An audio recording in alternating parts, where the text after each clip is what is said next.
Syncing audio. That just screwed everything up. Yeah. Too many claps. 1, 2, 3. 1, 2, 3, clap. 1, 2, 3. Close enough. Whatever. We're putting that in the video, by the way. So, yeah, this is I can't say a reunion video. Yeah, we kind of like see each other every week. Because we share the same camera, hence why we're doing this right now. Because someone decided to go on vacation. Well, I've been planning a road trip with a couple of our friends. And not me. You're not too much camping. Can't blame me on that. Yeah, no, so technically right now I'll be in Washington, D.C. On Sunday. And so right now, that's where I am. And I will be home doing the same thing I always do. Nothing.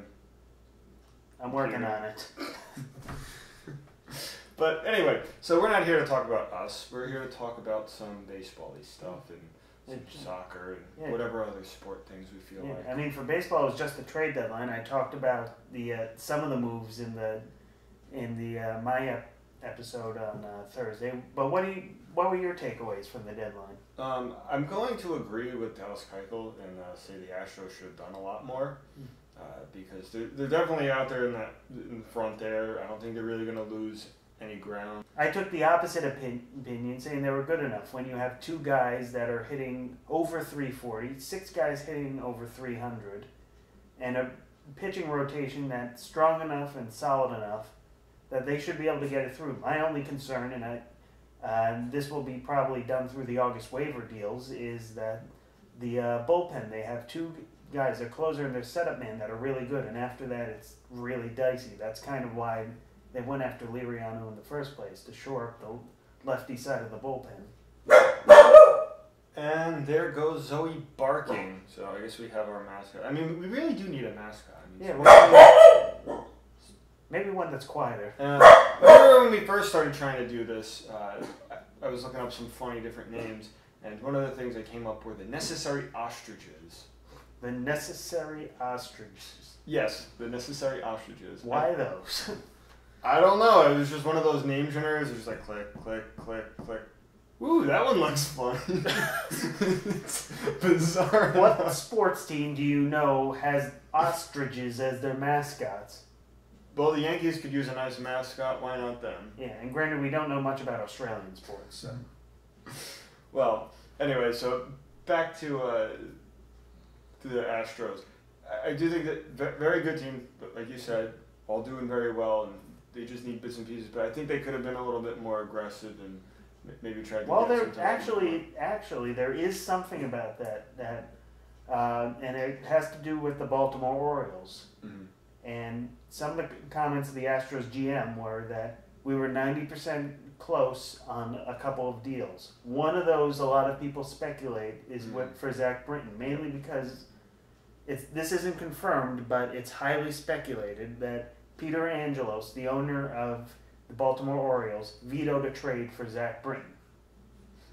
And the reason he did this is because he has not been a person who has torn down his Orioles team. And this might have something to do with age. He's 83 years old. We saw the same thing kind of happen in Detroit with Mike Ilitch. Before he passed away, he kept pouring money into the team so he could get that World Series before he passed on. Same thing with George Steinbrenner in 2009. Yep. But this is a team that seriously needed a teardown. Maybe trade Zach Britton, maybe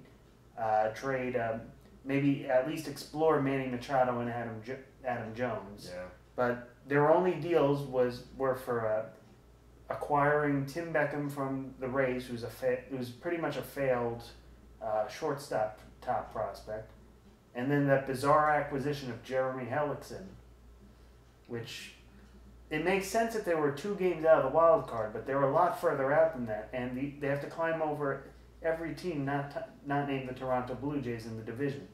The only thing I will say about that though is there's a lot of flip-floppity and different things going down. It looked like the Royals were like way out of it.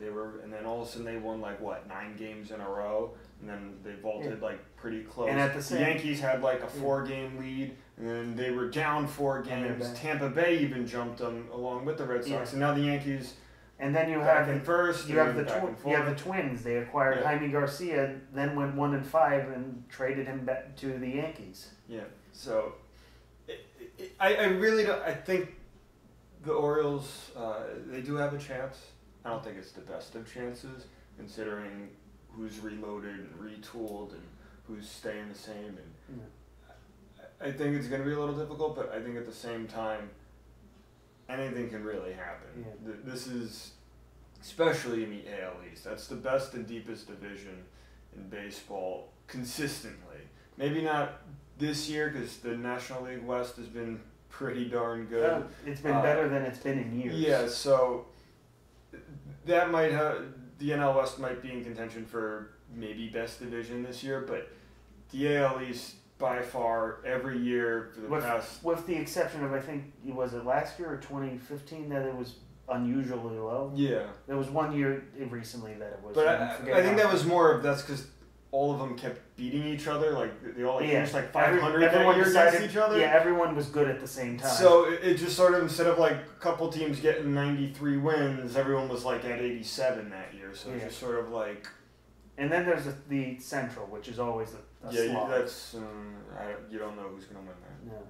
Oh, and one last thing. Speaking of of reloading, the Mets. I talked about this as well. Mm-hmm. Kind of funny that we're talking about trade deadlines and we're referencing my own video.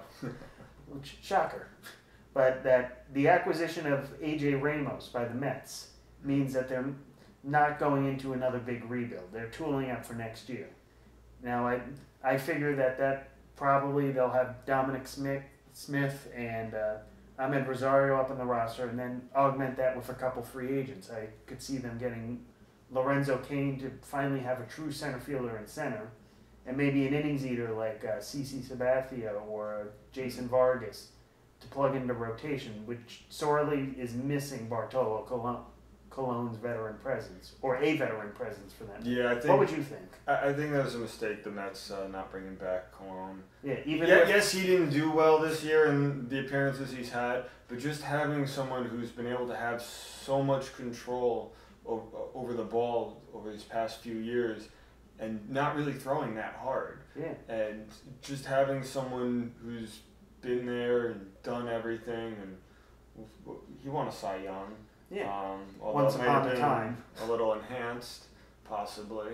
Yeah. But still, who coming into this year thought that the Braves signing Bartolo Colon was a bad idea? No one did. No. Because it would have been great for the veteran arms teaching the younger arms. Of course, it hasn't worked out as the Braves had planned it to, but no one was faulting that in the offseason that he was a bad pitcher to sign. The only question was whether he would break down or not, and who would take the gamble, and the gamble finally hasn't paid off. But still, the Mets' rotation sorely missed that, finally relying on all their young arms, and the young arms break down, have meltdowns, or it basically, it's been summed up the best by Mike Francesa, that to be a Mets player, you need to have a pre-existing condition.